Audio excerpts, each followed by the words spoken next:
Okay, I'll let everyone get a minute to get set up here.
Okay, so while you're getting set up, let's keep it, let's go through all the assignments and their due dates. So assignment number 3 is due today, but I'm imagining most people already completed that assignment. Show of hands how many people already finished assignment number 3. Okay, so if you didn't, make sure to get that submitted today. If there's any part of that that doesn't make sense, go through the lectures from last week and the week before. We did examples that from both weeks that should help you. One quick note, for some reason, I always get some confusion about this. This implies that there's one folder called products, and then within that one folder, 2 products. When I use this assignment, what I'll often get is people just dump everything into one folder. That's not what it's asking. What it's saying is create a folder called, so you've got your folder for the assignment. Within that, you're going to have an image, you're going to have an index file. You're going to have an images folder with 1 image in it, and then you're going to have 1 products folder with 2 products in it. Okay, if that's not what you submitted, you still have time to change it because it's due at the end of the day. But I don't want to talk too much more about that because we've gone through that assignment. Any questions on that before we move on? Okay. And then you have a new assignment today, which probably won't make any sense until today's lecture, but that's due at the end of the week, next week. Okay. I didn't want to make it a full 2 weeks because I want to have it graded and move on to other things the next class. So, and I thought 1 week might be a little bit too short because I know some people are watching these lectures from home, so I decided to make it due on the Friday. Make sure you keep track of these dates, but don't forget that you can always just click the assignments and then click the individual assignment to see the due date, okay?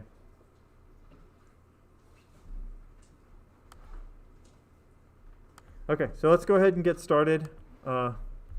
Are there any? Oh, and then we're going to be doing a midterm in the next few weeks. I'll give you more details. So this is the very last day of week number 6. I'm thinking we'll probably do the midterm week number 9. That's what I'm thinking, but I think that'll work out best. That'll give us enough material to get a really decently sized midterm. And I'll go over the details as we get closer. It's only 10% of your grade, so it just kind of gives you a chance to get a sense of how the exams are in this class. And then once you get to the final exam, which is going to be 20% of your grade, you'll know how to study a little bit better. So it's not nothing. I mean, 10% still a whole letter grade if you don't show up for it, but you can do poorly and still not fail the class.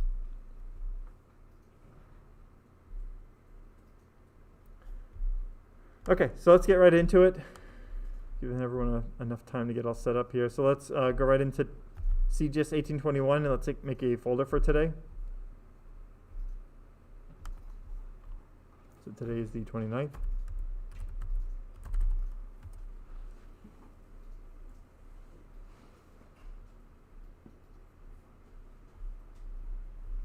And then let's go ahead and open up brackets.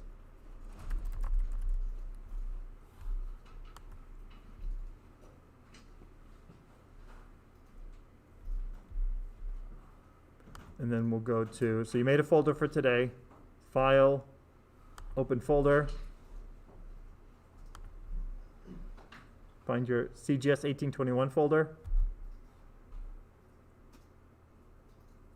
today's date,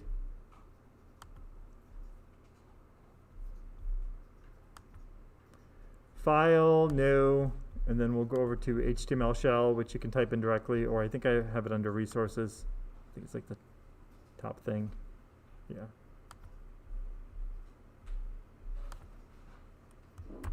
Copy. Paste. Save as ex1.html. And I'll pause for a minute, let everyone get caught up. Same thing we always do. So basically you made a folder for today and then copied and pasted from HTML shell into ex1.html.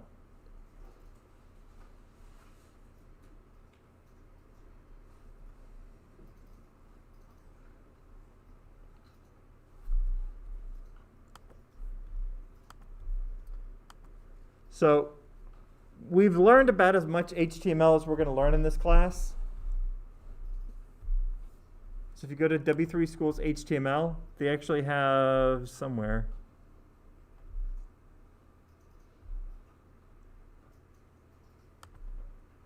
They have a list of all the HTML tags. And you can see there's a bunch of these, but realistically, once you've learned, let's use a round number, 15 or 20 that we've gone over in this class, you should be in all right shape. You learned what a div is, paragraphs, H1s through H6s, articles, headers, footers, main.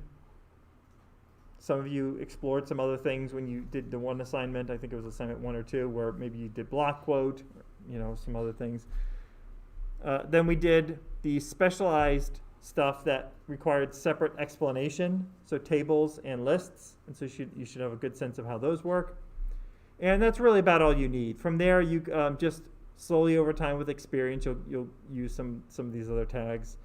I don't generally go over forms in this class because you need to properly use a form. You kind of need scripting and a server, and so it doesn't really work well in this format in this class. And to be honest, you can do a lot without forms anyway. So, and it's one of those things. Once you know how to use HTML, doing a form, once you have those requirements, a server and some scripting languages, it's not a huge thing to learn. So, but you get the basic idea.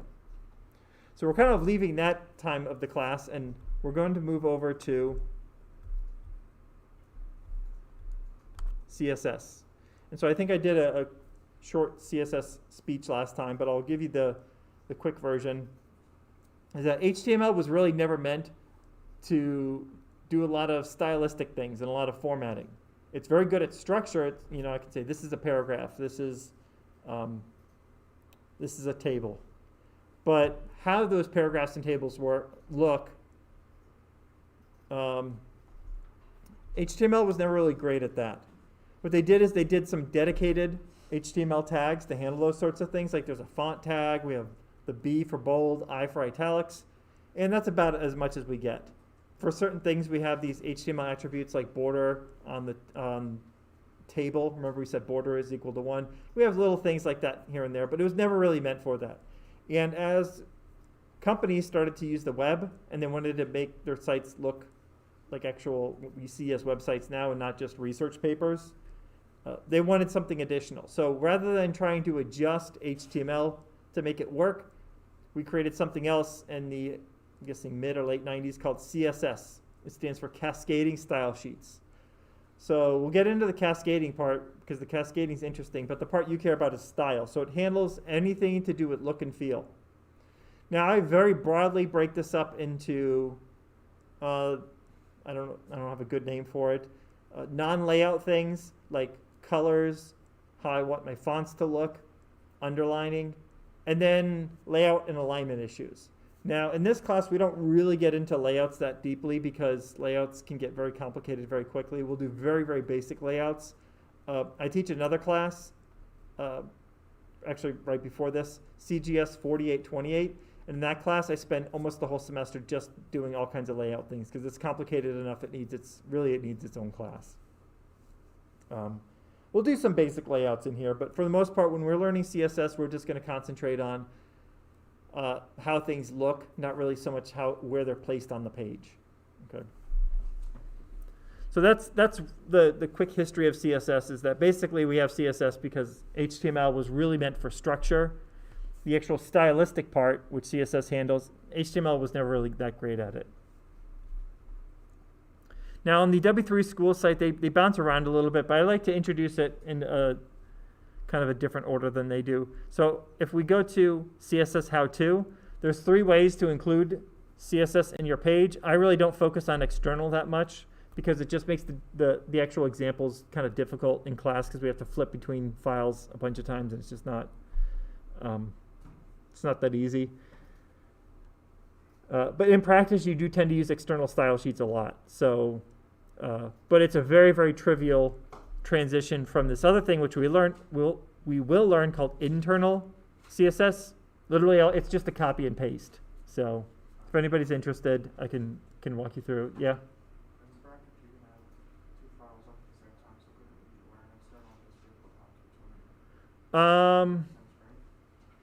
Maybe later on in the course, just to keep everything compacted into one file. I'm just because literally there's no difference. It's just we just copy and paste what's in the internal style sheet into a separate style sheet and then call an import statement. But we can maybe in a couple weeks once we've gotten through these two, maybe we can do a few examples with external just so you can see how it works. And then so we're going to focus on internal, but really initially we want to do inline. Okay, so how does inline work? The basic idea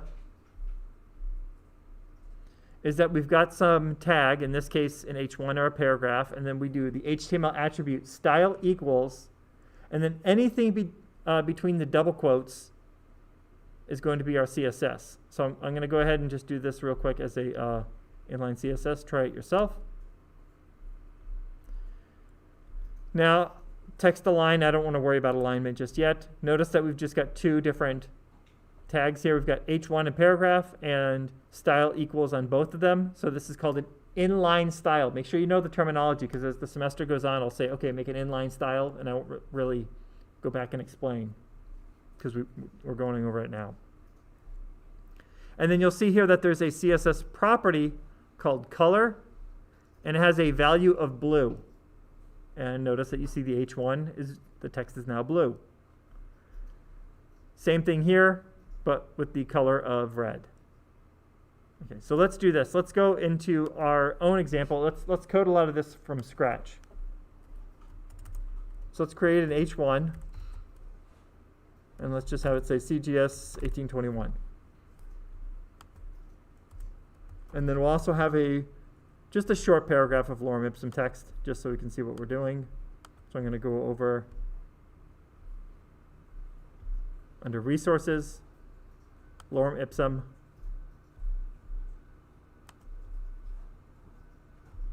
and just grab a little bit here so we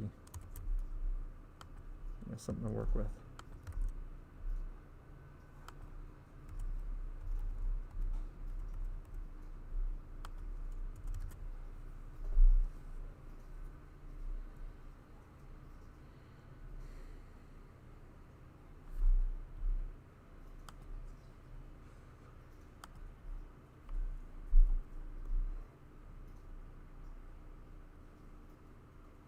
So we've got an H1 with the title of the course and then some lorem ipsum text. And then we can preview this. And there's not really going to be much to see, but we see what is expected.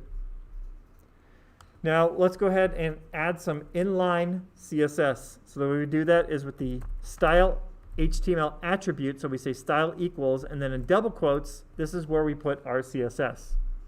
Now there's a huge number of these CSS properties.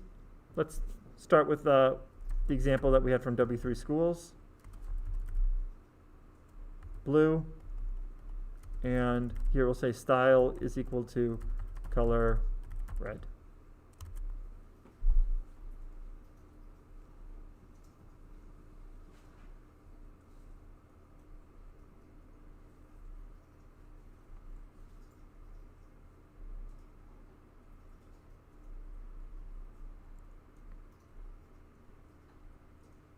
A quick note, I'm noticing when I'm grading some of these assignments that it looks like some people don't have this extension Beautify installed. Make sure to install it. It really, really helps the indentation. It makes reading code a lot easier because there are rules on how you're supposed to indent. And the code will still run if you don't because it's white space independent. The code doesn't care, but when I'm reading it and you're reading it, it's going to make life a lot simpler. So you just go to extensions and then install. It's called Beautify. But make sure you have that installed. It really, really helps with the indentation and format and layout and all that stuff. So we look here. It matches the previous example. So let's go over this. So these occur in key value pairs. So we have color, the actual word color, and then the value, which is an instance of a color. So blue, red.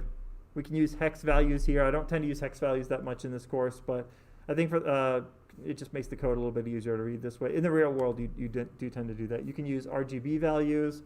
So any of your standard stuff that you're probably used to from your other digital media courses, you can use here. But for the most part, I just used simple named colors like red, blue, yellow, and so on.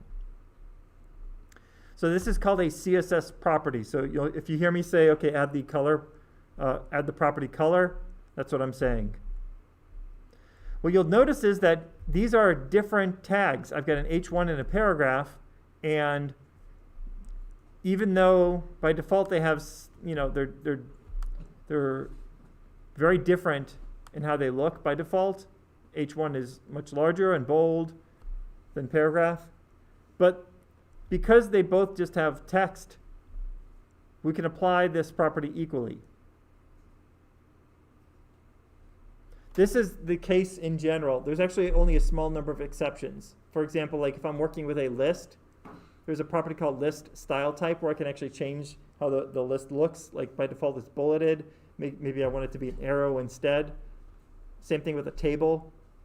And so outside of the context of a list, the list style type property doesn't really make sense. Same thing with a table. There are certain things in a table that only make sense in a table. But for the most part, a lot of these make sense anywhere, like font size, the color of the font, various alignment things, the font family, all those things. So let's look at some other properties. So there's this text group, and we do text dash, and then there's a bunch of things related to text. One of the most common is text decoration. What's nice about brackets is that when you do the colon, they generally give you a pretty good sense of the values you can use. So let's say text decoration, underline. In this example, we added two properties. We added the color, and we added text decoration. How did it know that it's two properties? Well, at the end of each rule, what we do is we add a semicolon. It's very important. If we don't add that, it doesn't know how to distinguish between multiple rules. Here, it's very clear. Color, red, semicolon. Okay, new rule. Text decoration, underline, semicolon.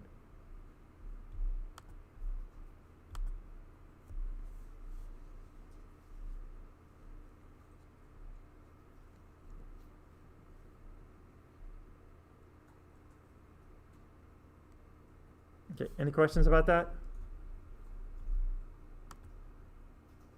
So let's do another inline example. So we'll go to File, New. And we'll use HTML shell again. So copy and paste that. And this will be ex2.html.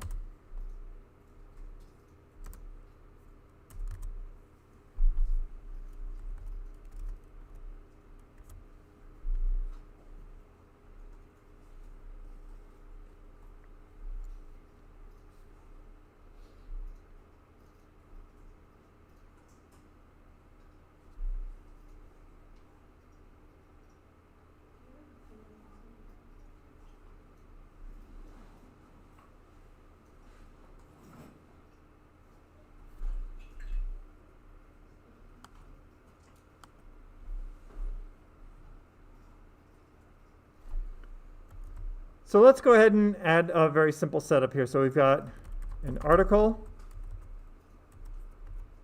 That article has an H1.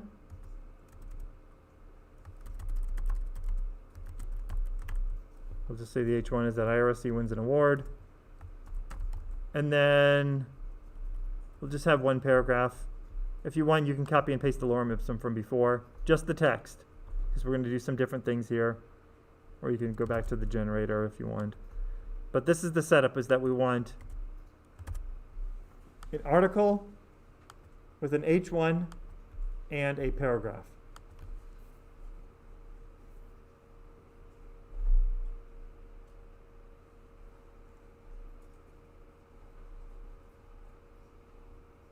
And let's actually do this. Let's make it 2 paragraphs. Just so this is something I want to show. If we can be lazy, usually I do different paragraphs, but copy and paste is fine for this. So you should have an H1, so an article surrounding it, an H1, and then 2 paragraphs. And let's give ourselves a little bit of space. It's a little bit easier to read here.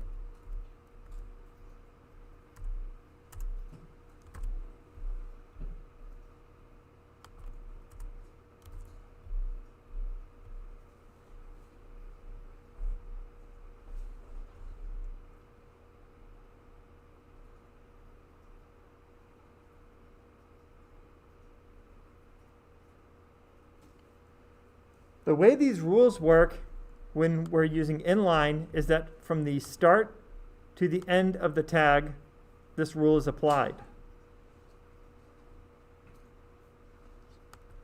So let's look at an example here. So an article, I can say, okay, style is equal color green. So without running, so go ahead and type that, but I don't want you to preview it just yet. I want to talk through this.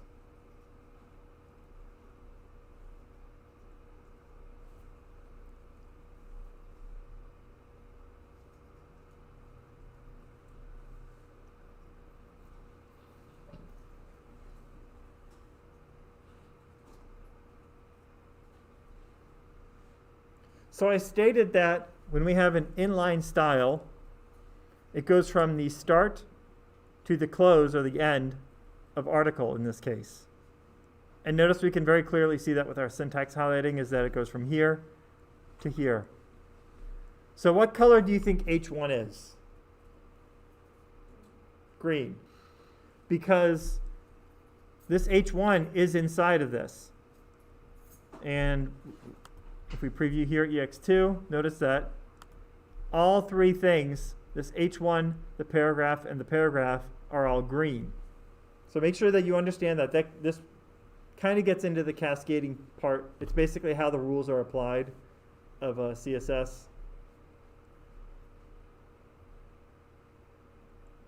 So when we apply it to something on the outside, everything on the inside gets it.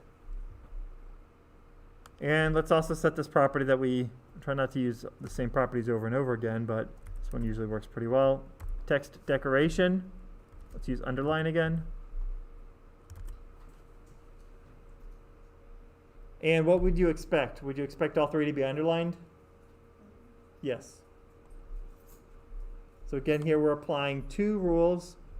The first is we're applying 2 properties. We've got our color property, we're setting it to green, and our text decoration, we're underlining it.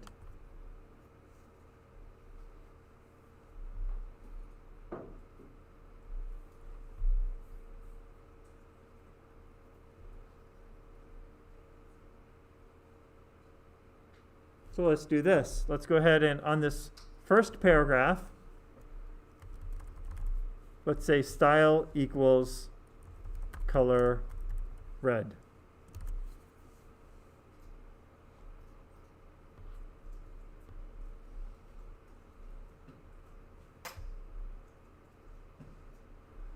So we've got this article, we get an H1 and 2 paragraphs. On the article, it's going to be green and underlined, but then we decided to add an additional inline style right here, and we're setting the color to red. So it may seem obvious that this paragraph will be red, and it is. But you might ask yourself, okay, is it both red and underlined, or is it just red? So let's go ahead and take a look at it. What do you notice? Is it red and underlined? Yeah, I'm not sure. To be honest, I don't use underline almost ever. I think there's a separate way to set the underline color or something like that. I don't really bother.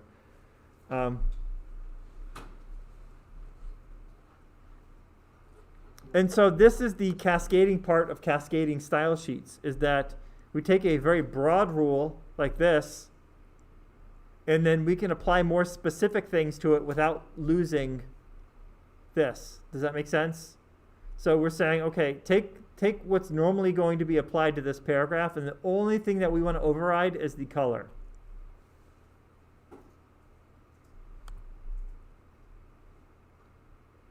Now, we're not stuck only overriding things. If we wanted to, try not to use the same properties over and over again.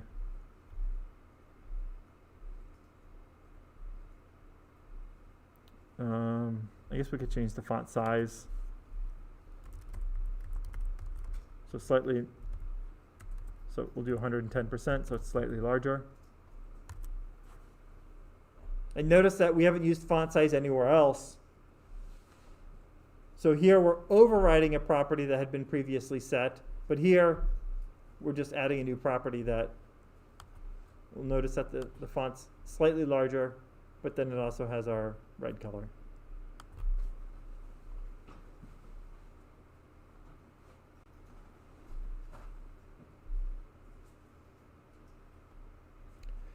Now, like I said, there's a huge number of these properties.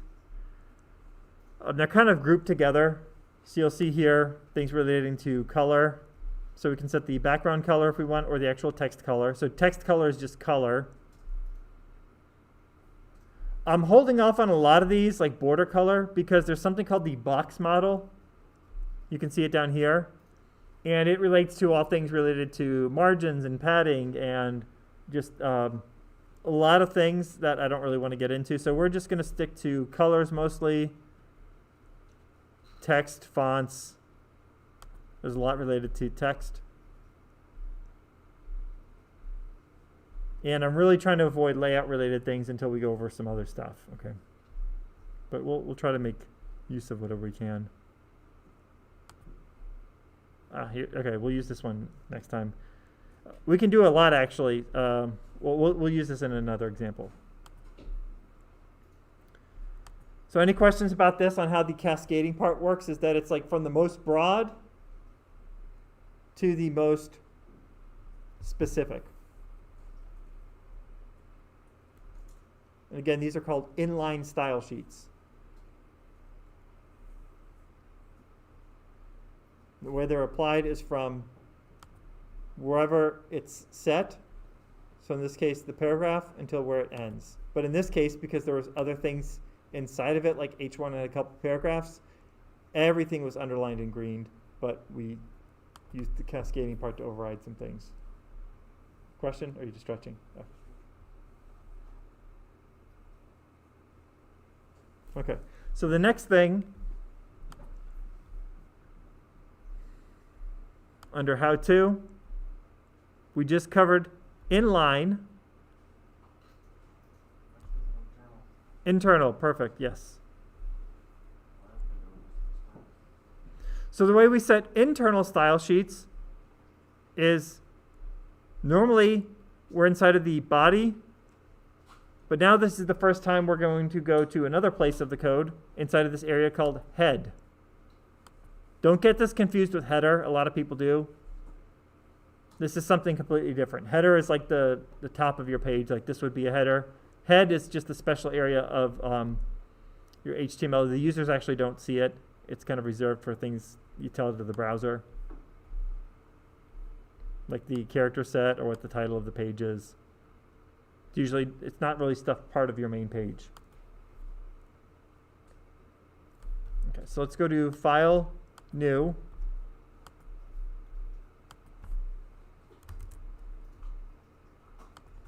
Copy and paste an HTML shell in there. We'll say this is ex3.html.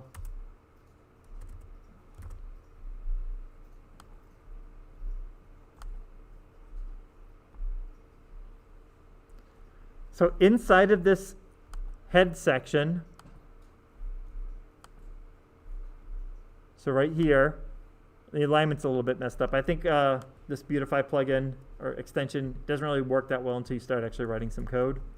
So make sure you're in between here, and to set internal style sheets, what we do is we write a special tag called style. And then we'll be placing our CSS in here.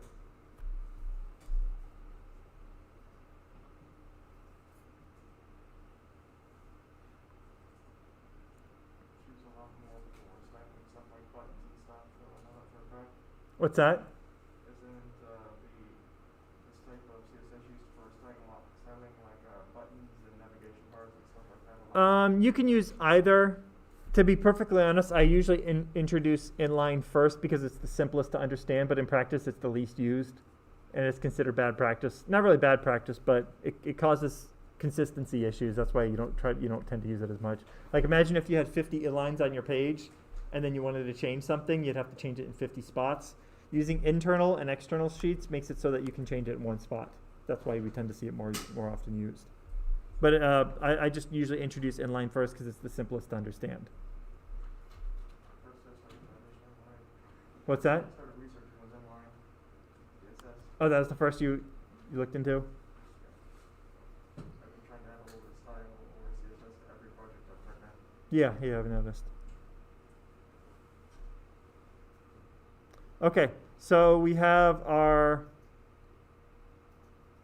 internal, but notice that you see here body and H1 and some other stuff. We see something that kind of looks like CSS that we've learned before here. So it's the same basic format. It's the property name and then the value. So in this case, color maroon. But we notice some extra stuff here. This extra stuff, these are called selectors. There are 3 types of selectors. And again, I like to go out of order from what they introduce. We have ID, class, and then we're going to, it's called the element selector. I probably passed it. Oh, it is the first one. Okay. So it's called the element selector.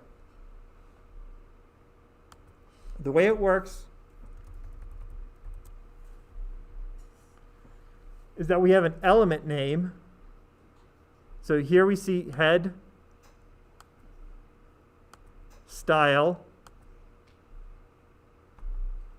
and then our element selector.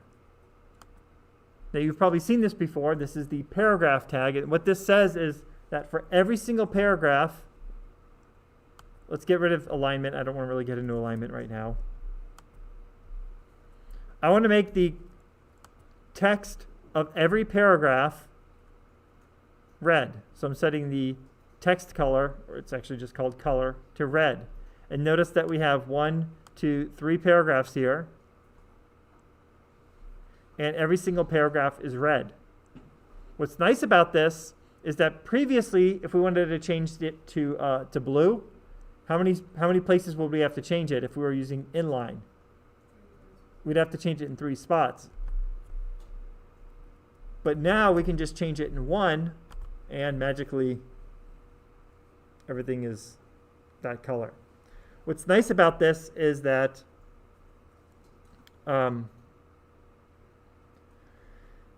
It's very good for consistency and organization. For example, if I'm running a large newspaper site, just a large news site, and I've got just blocks and blocks and blocks of paragraph text for very long news articles. You probably don't want your reporters having to worry about styling things and having to set everything, every single paragraph one at a time to a certain style. So what you'll typically do is, as an organization, you'll set these style sheets, and you'll have rules that say every paragraph needs to look a certain way. Okay, so let's try that in our example. And inside of our body, let's do 3 paragraphs of lorem ipsum. Or let's do this. We'll do an H1 and 2. That works. H1 and then 2 paragraphs. And then the H1 we'll keep simple. We'll just do CGS1821 again. And then the 2 paragraphs, lorem ipsum.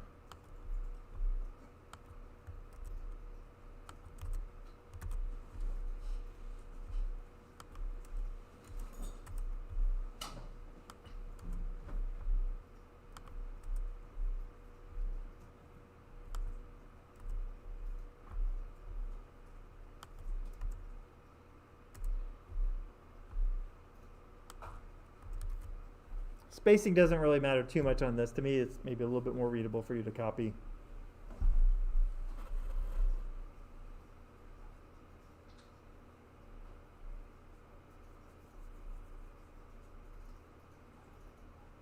So the setup here is that I've got an H1 and 2 paragraphs.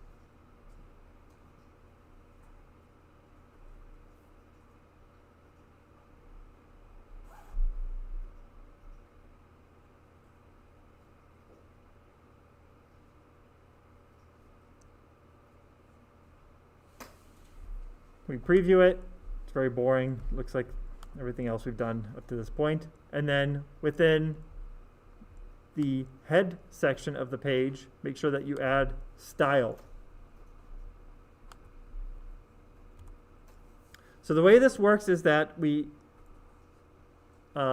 use the name of a tag, in this case P for paragraph.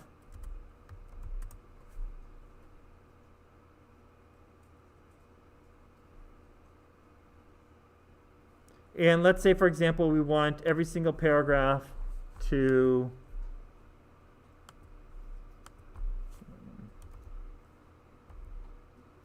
let's look through some of our text group here.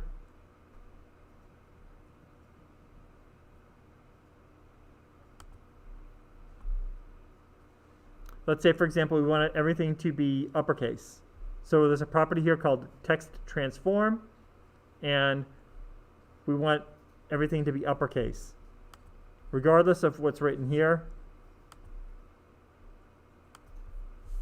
So we'll go to text transform. I think uppercase makes everything. Capitalize, I think, just does the first letter. I think uppercase does everything. Yeah. And what's nice is that now we have consistent, based on that rule, every single paragraph is now consistent.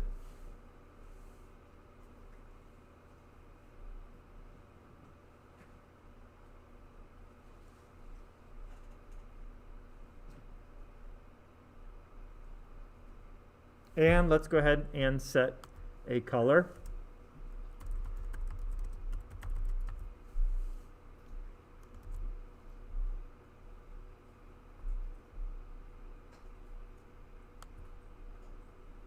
Maybe green isn't showing up really well. Let's do something to really that's going to show up here. Nice yellow. The text really difficult to read, but you see what's going on at least.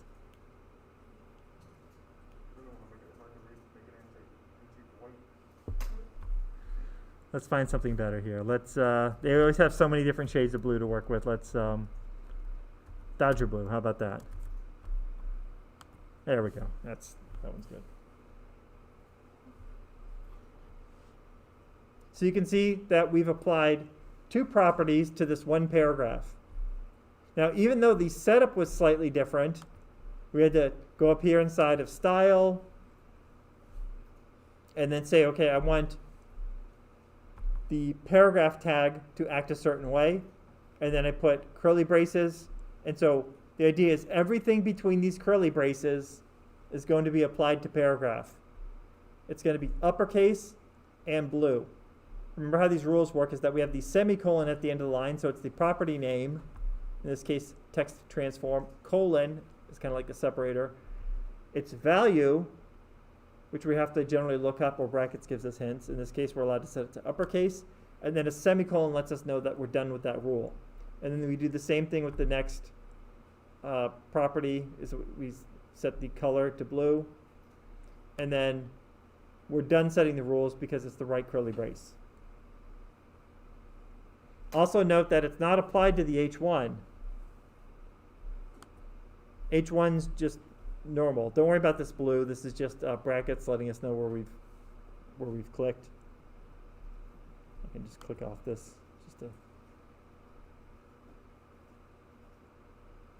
So the H1 isn't affected at all. Make sure you put this in the right spot. I often see, so don't change your code, but what I'll often see is that people try to put this in the body. Okay, this is incorrect. It might kind of render, it might, we always want to put our CSS inside of head when it's an internal style sheet. Now we can actually have multiple, and so by the way, we're going to come back to this later, but these are called element selectors. There's three types of selectors. There's element, class, and ID. This is the simplest, and we're probably, I don't know, maybe we have time for a little bit more at the end of this example where we can do some class and ID. But for now, just worry about this is going to change every single paragraph. And if we want to apply something to H1, we could say, okay, change all of the H1s to, what we got here? Let's see how forest green looks. All of our H1s to forest green.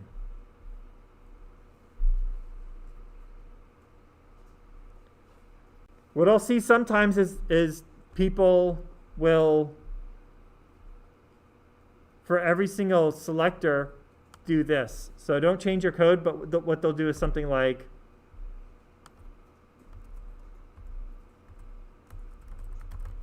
this is incorrect. We don't add one of these style tags per selector.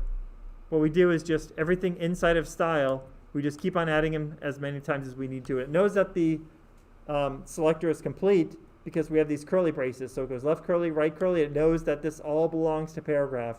Everything in here is going to change how a paragraph looks. Everything in here is going to look, it's going to change how an H1 looks.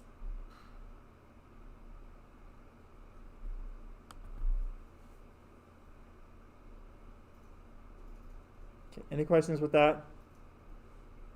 Let's do this. I don't want this example to get too complicated. So what let's go ahead and you can do Command A or Control A if you're on Windows. Copy it, so Command or Control C. And let's paste that into a new example. I want to keep that example kind of simple, and then we're going to do some things to it here. And I don't like to delete stuff. So it'll be on, should that saved. We're just copying and pasting example 3 into example 4.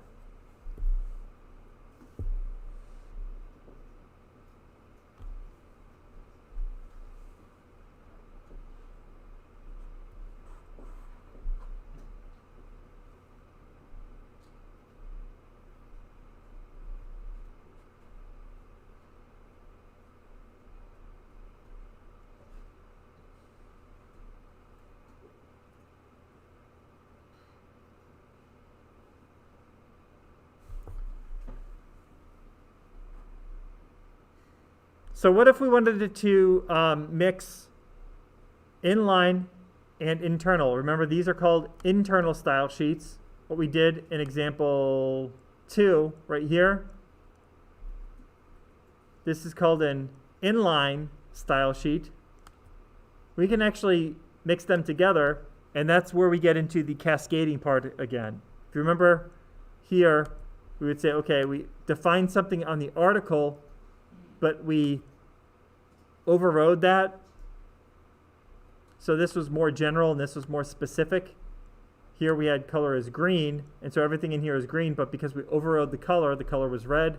Let's go ahead and do something similar here, is that all the paragraphs are going to be blue normally, but what we can do is we can say, okay, well, for some reason, maybe the first paragraph is very important.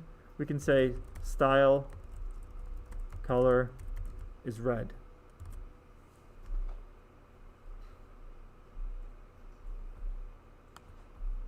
And you'll notice because the inline was closer to the actual thing, it was actually closer to the text, it was able to override the more generic rule. In general, so the cascading part of cascading style sheets, the rules can get kind of complicated, but if you're just using simple usage, it's generally pretty intuitive. It's the most broad, generic, general thing, and then that's where you start, and then you get more and more and more specific.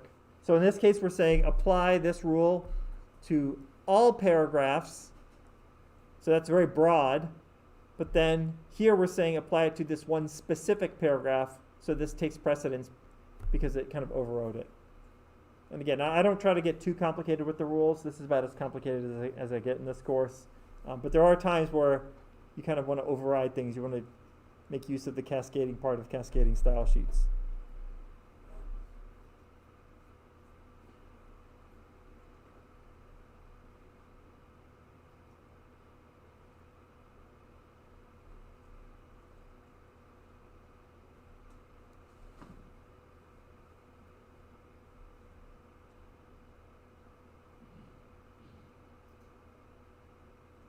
Okay, so we'll do one more thing related to this. And this example is going to get slightly more complicated, but not much. And then we'll talk about the assignment, and then we'll maybe do a couple more examples. So we'll go do File, New, and let's just start this from scratch. So we'll say HTML shell. Copy and paste that in. So this will be ex5.html.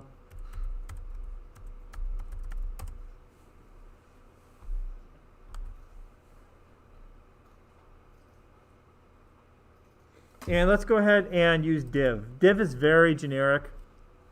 So we'll have a div. And then let's say 3 paragraphs. Right, 2 should be enough actually. We'll just say 2 paragraphs.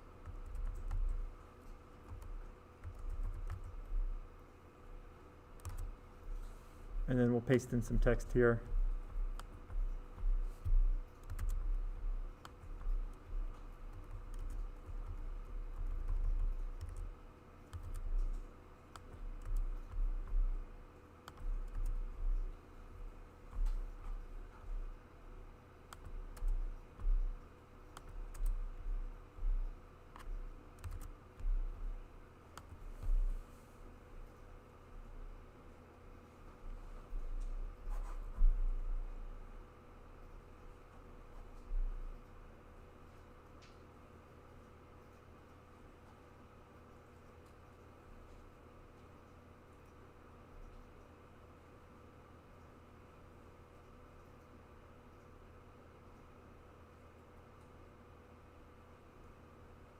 Okay, so everyone's got the setup for this example.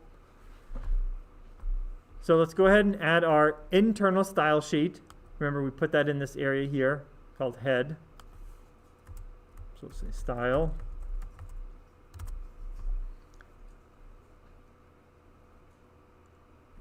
Just like in example 3, or was it 2? I think it was 2, where we used some inline CSS to make all things green. So in this case, the H1 was green and the 2 paragraphs, because it went from here to here, remember? We can actually do essentially the same thing here, is that we can say, okay, I want the div everything within the div, I want that to be, I don't want to keep on, let's try another property here. I don't want to use the same properties over and over again. Let's say, some of these are kind of complicated. I usually stick to the text related stuff.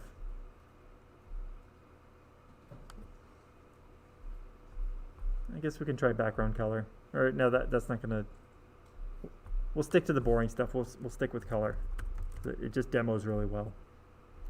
We'll say we want it to be aquamarine. We'll see what that looks like. So here we're using the element selector on an internal style sheet. And we've got our element selector. We're saying we want all divs. We only have one div. If we had multiple divs, it would apply to all divs just like we did previously, but in this case we just happen to have one. And I want the color to be aquamarine. Now just like in the previous example, that's probably not a great color. Let's try something else here. See what, fire brick, let's try that. There we go.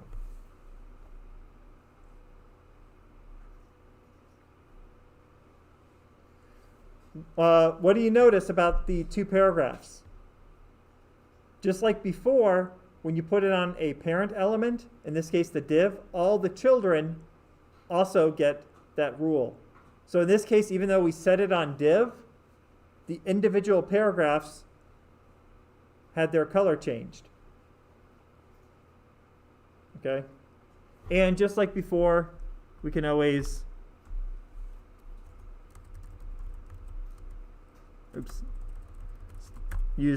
override that with an inline style. So here we'll say color is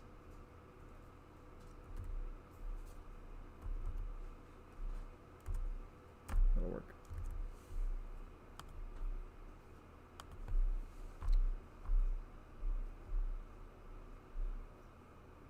So we have our internal style sheet using our element selector, and we're saying to select all divs. In this case, we only have one div. We're changing the color, and because paragraph is a child of div, it's going to have its color changed, and then we use the cascading style sheets, or the cascading part of cascading style sheets, to change the color. Now, one thing we do have to be aware of, what happens if I put a paragraph outside of the div? So let's go ahead, and this will be the last thing we do for this example.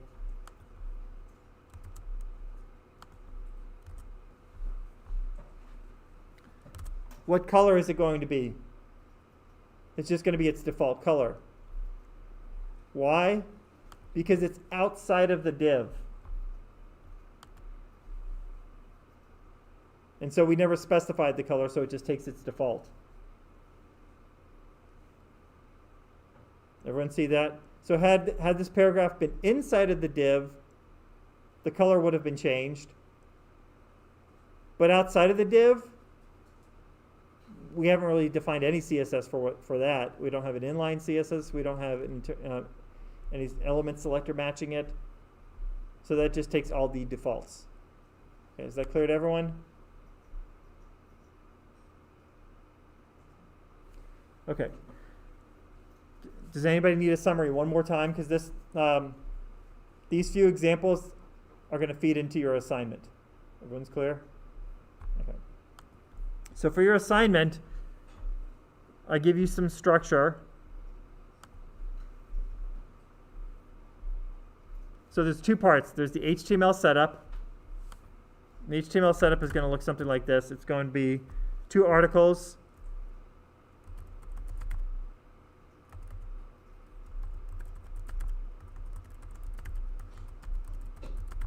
Okay, so we've got our two articles, and then each of those is going to contain two paragraphs.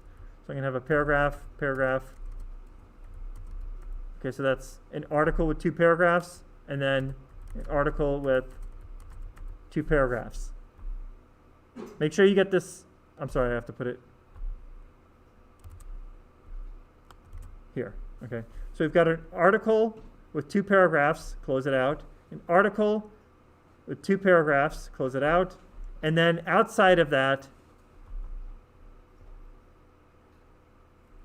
we have a div. So just beneath that, outside of the articles, we're going to have a div. Okay, make sure you understand that structure. It may seem kind of strange, but we're going to be testing some cascading rules in this assignment like we did in the previous examples. So we've got an article with 2 paragraphs, another article with 2 paragraphs, and then a div that's completely outside of those 2 articles. I will take off points if you don't structure this correct, because if you don't structure the HTML correct, then it doesn't come out correct because you're not really applying it to those rules. And then the paragraphs you can just fill with lorem ipsum. Same thing with the div. So inside of these 2 paragraphs, lorem ipsum, and then the div lorem ipsum as well. Okay, so that's the setup for the HTML. It should be fairly straightforward. And I don't know why I put this, but articles typically contain paragraphs, H1s, and other tags. So just keep that in mind. But here's the structure, so you should be okay with that. The first paragraph is going to have an inline style. Remember, inline style is the style equals. And then here I give you the specific information. It needs to be blue, text alignment justified, so you can look up that property, and font size. So it should have 3 properties associated with it. Where am I going to apply it? I'm going to apply it directly on this paragraph. Because I'm saying apply an inline style on this paragraph. Then use an internal style. Remember what internal styles look like? This is an internal style. These 2 are internal styles right here. And then what you'll need to do is turn all paragraph text red.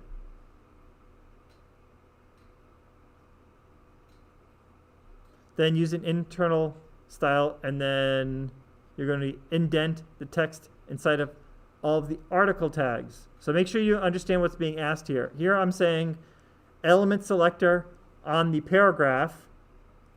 Here I'm saying use the element selector on the article. Make sure you have, so you should have 2 separate things here. Make sure you're clear on that. So here you're applying it to, just like we did here with paragraph. Here you're applying it to article, which we haven't done yet. That's kind of the point, is to do something extra, but the closest would be something like this, where we applied it outside and we had some paragraphs inside. And some of these properties you'll have to look up. Half the point of this is that there's just way too many properties to teach them all, so I have you look up some of these properties. And then finally, use an internal style in the element selector to underline all the text in the div. Okay, so you should be able to submit this just as one single HTML file. It shouldn't be like the previous assignment where it's like multiple files that you had to zip. Assignment number 4 is very straightforward, so you can just put everything in one single file. Okay. Any questions about that? If you just follow through the directions one at a time, it's not that bad. So just get your HTML set up and then go through these one at a time. The due date is next Friday. So next class, maybe at the beginning of class or a few minutes after class, if you just want me to briefly, so I don't really pre-grade ever. I don't go through and say this is, but I can give you a general sense if you're in the right direction or not. Okay. So. Okay, let's do a couple more examples just to kind of lead into next week. Any questions on this or due dates or any of that? Okay. Close some of this extra stuff here.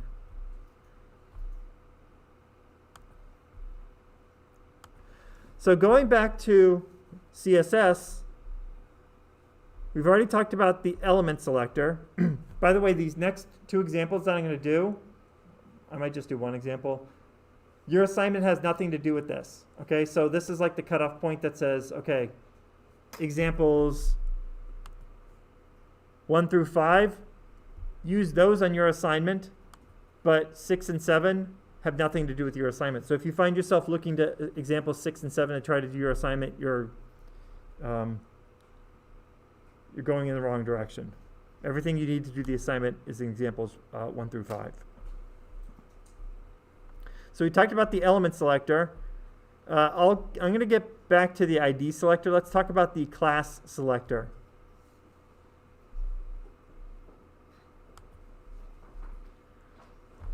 So again, here we're dealing with internal style sheets. Remember, this is internal. At the beginning of class, we used inline. Make sure you know these the difference between these two. And we can tell that it's internal because we have this style tag. And the way it works is that we do,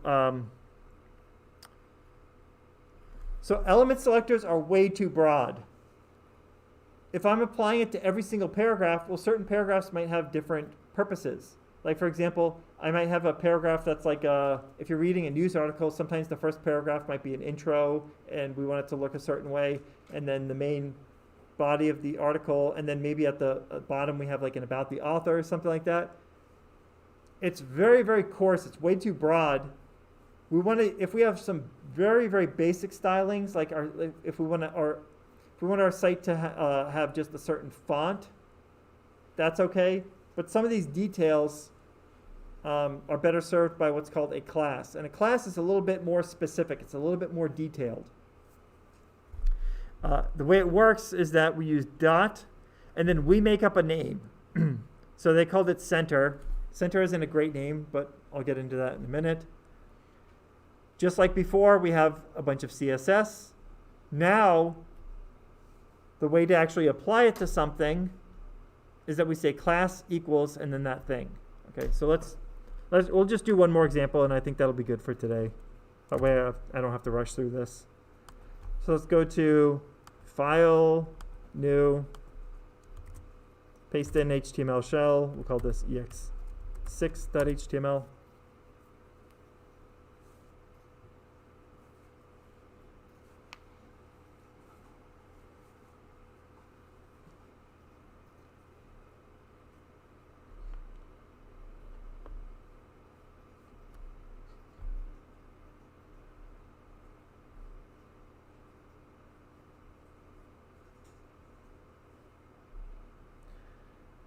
Inside of this section called head, we're going to go ahead and put our internal style. Now they called theirs center. I'll get into a minute why I don't like that. Let's call ours dot announcement. The dot actually isn't a part of the name. The dot is basically letting us know that it's a class. So the actual name of the class is announcement, and the dot is just a special character to let the parser know that it's a class. And we might say, okay, announcements, that's important information. So let's say the text color of the announcement is going to be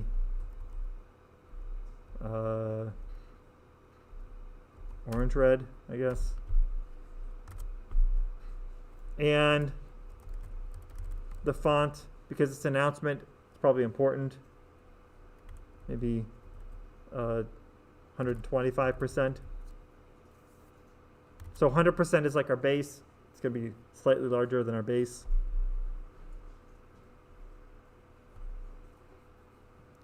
Now to actually use this, let's say for example, H1.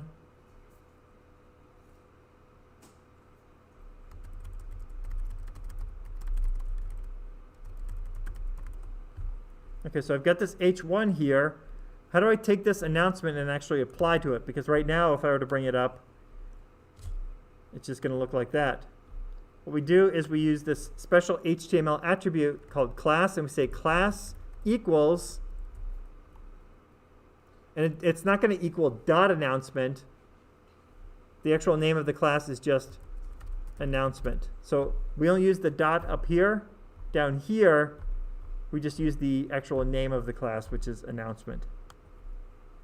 These are names that we make up, by the way. It's not, so you know how like with HTML so far, H1, P for paragraph, article, header, footer. These are predefined names that we can't change. However, these class names right here, we're naming those. And the idea is to give it a good name. Now what's interesting is, let's go ahead and add one paragraph.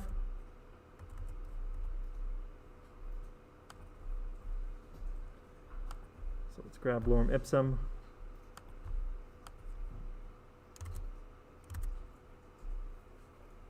So we've got our H1 with the class announcement,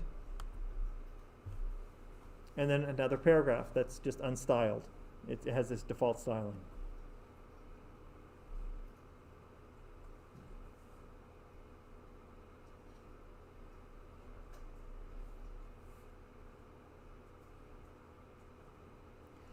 Now previously, if we wanted H1 and the paragraph to both have this styling, we would have just had to have created something like this, where we had something separate for the paragraph and the H1. But what's nice is, because a lot of these are very generic, font size, color, a lot of these can apply to an H1 and a paragraph, or a div, or a header or footer. It's really only a small number of things like that are list specific or table specific. And so what we can actually do here is we can also take class and we can set this paragraphs class to announcement, and it'll also get the same styling. Now the reason they don't look exactly the same is because by default H1 has its own styling. So we're just kind of overriding that. You'll notice that the H1 is it's kind of bold, but you get the idea. Is that both of these, by using this class, we were able to write something once and apply it across different elements.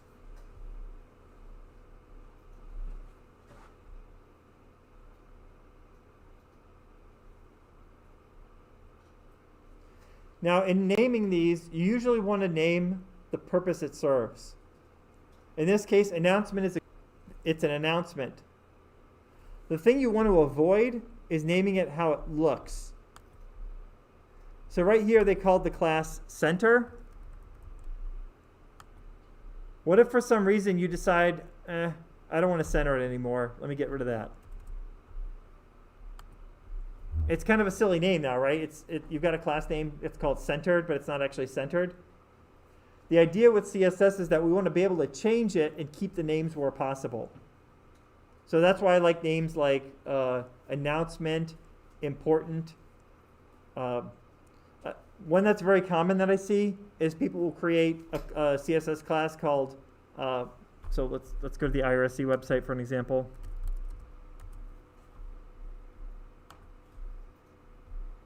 Okay, I've got some navigation up here on my site. It's on the top. Some sites you'll see they'll have like a top navigation and then a navigation off to the side. So they might create a class called top nav and then side nav. But what happens if you decide to merge those and you don't have a separate top nav and side nav anymore? It's kind of a silly name. And I see that all the time. So we tend to not say where it's located or how it looks. We want to say its purpose. And in most sites, like you'd have a primary navigation and then a secondary navigation that's specific to that individual page. So a good class name might be primary nav, and then these links down here could be secondary nav. Okay, so that's a little bit on naming, but I think that's good for today. So again, on your assignment, this is the basic structure of the HTML. Make sure that you do this. If you don't do this, I'll take off points because it won't be correct. And the idea is to show the cascading part of cascading style sheets. Once you've completed the assignment, you'll look and then there'll be one thing that's a little bit off and you'll look through the CSS and be like, oh, okay, that makes sense, why. Go slowly through these one at a time. Make sure you read these completely on when to use an inline style versus internal. So the first one is inline, then the rest are internal. Make sure you know the difference. It's very important because then it's not the same. You haven't completed the assignment, then you've just kind of given me stuff that might compile or it might render on the page, but it's not correct. and then keep an eye on the due date, but I think most people should be able to complete that fairly quickly. Okay. Always starting the assignments right away. In case you have issues, you can always ask questions in the next class. And always remember, we have our recorded lectures, obviously, but I also upload the class examples. So right here, you'll get the zip file for last week. Now, one quick thing, if you just try to open these, it usually doesn't work that well. What you want to do is actually extract. I think by default on Mac, it extracts it for you as soon as you open it. But just be aware on Windows it doesn't. So you have to actually extract it, and then you can view the examples.